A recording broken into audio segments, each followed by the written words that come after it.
The word تبصرہ، چھوٹا سا اس کو ہم ڈیفائن کریں، بات کو آگے بڑھائیں. اردو زبان میں تبصرہ بڑا کامن سا ورڈ ہے جس کو ہم پریفیس کے معنی میں استعمال کرتے ہیں. دیکھیے عربی زبان میں دو الفاظ استعمال ہوتے ہیں دیکھنے کی میننگ میں.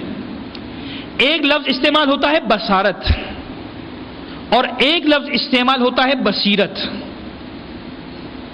دونوں میں جو روٹ ہے وہ سیم ہے، بے سواد رے، بصرہ.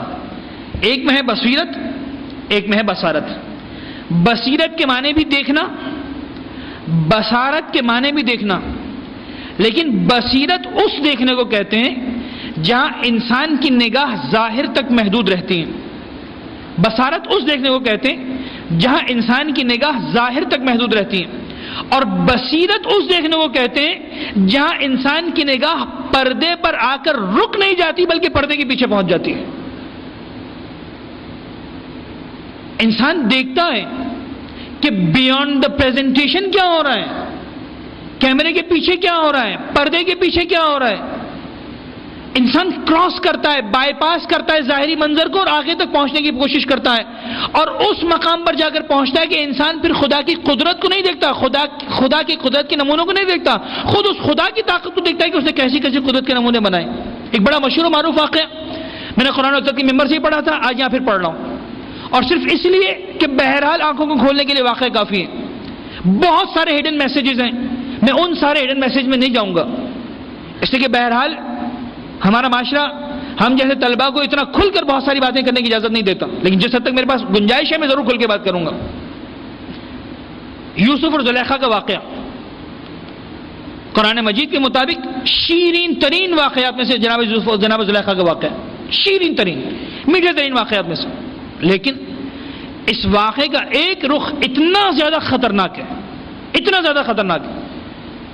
اور جناب زلیخا کیونکہ بہرحال آخر میں ایک پیغمبر کی زوجہ قرار پا رہی، ایک پیغمبر کی اہلیہ قرار پا رہی، لہذا میں کہنا ہی جناب زلیخا، ورنہ اگر وہ اینڈ نہ ہوتا اس اسٹوری کا کہ زلیخا ایک پیغمبر کی اہلیہ بن رہی ہے، شریک حیات بن رہی ہے، وائف بن رہی ہے، تو شاید قیامت تک زلیخا کے کردار پر انگلی اٹھائی جاتی.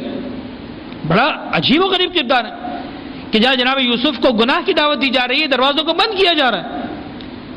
عزیزان گرامی، یہ صرف ایک نبی یا ایک خاتون کا واقعہ نہیں ہے. قرآن نے ان واقعات کو بیان کیا ہے قیامت تک کے صاحبان ایمان کے لیے. ہر انسان کے وجود میں بہرحال ایک نفس امارہ چھپا ہوا ہے، اور ہر انسان کے وجود کے اندر گویا ایک رمق یوسفیت چھپی ہوئی ہے.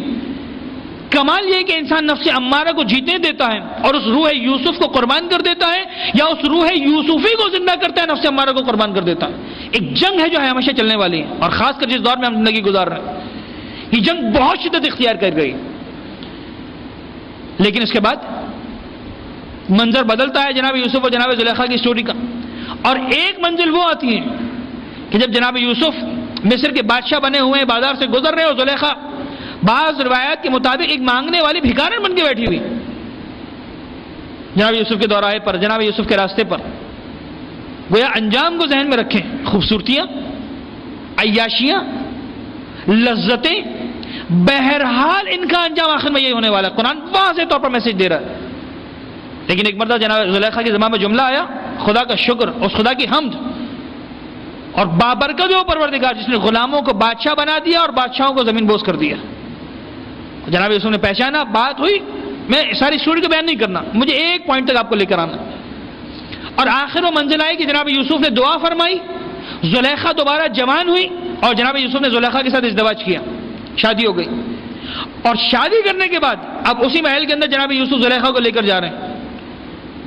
اور زلیخا پھر اسی محل میں بیوی قرار پڑی جناب یوسف کی. اور حجرہ عروسی کے اندر، ویڈنگ روم کے اندر جب حضرت یوسف گئے جناب زلیخا کے پاس تو ایک عجیب منظر دیکھا کہ زلیخا مصلی پر عبادت کر رہی، نماز پڑھی، یا جو بھی اس زمانے کا انداز عبادت کر رہی. جناب یوسف جا کر بیٹھ کے زلیخا کا انتظار کر رہے ہیں کہ عبادت سے فارغ ہو تو میرے پاس آئے. لیکن انداز زلیخا یہ ہے کہ ایک نماز مکمل کی دوسری شروع کر دی، دوسری مکمل کی تیسری شروع کر دی، نماز پہ نماز پڑھے جا رہی. جناب یوسف انتظار کر رہے ہیں. ایک عجیب سچویشن ہے. آخری نماز مکمل ہوئی، جناب یوسف نے زلیخا سے کہا کہ زلیخا کیا بات ہے، جب میرا اور تمہارا بات کرنا حرام تھا، آپس میں بیٹھنا حرام تھا، ایک دوسرے سے ملنا حرام تھا، تو تم چھوڑنے کو تیار نہیں تھی. آج جب ہمارا ملنا حلال ہے، آج ہمارا بیٹھنا حلال ہے، آج ہمارا بات چیت کرنا حلال ہے، تم آنے کو تیار نہیں ہو. What's the reason behind? Zulekha نے ایک جملے میں سارا کا سارا جواب دے دیا. اور میں کہتا ہوں اپنے نوجوانوں کے لیے کہ قیامت تک خدا را اس جواب کو ذہن میں رکھیں، آپ کی زندگی کامیاب ہو جائیں گے. زلیخا نے کہا ہے یوسف، اس وقت میں نے تیرے حسن کو دیکھا تھا اور آج اس کے حسن کو دیکھ لیا ہے جس نے تجھے حسن عطا کیا ہے. ایک صلوات پڑھیں محمد و آل محمد.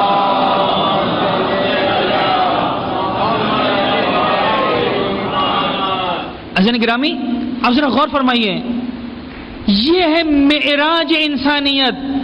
جب یوسف کے حسن کو دیکھا تھا تو بصارت تھی، جب اگلی منزل میں آئی تو بصیرت تھی. یہ ہے فرق بصارت اور بصیرت کا.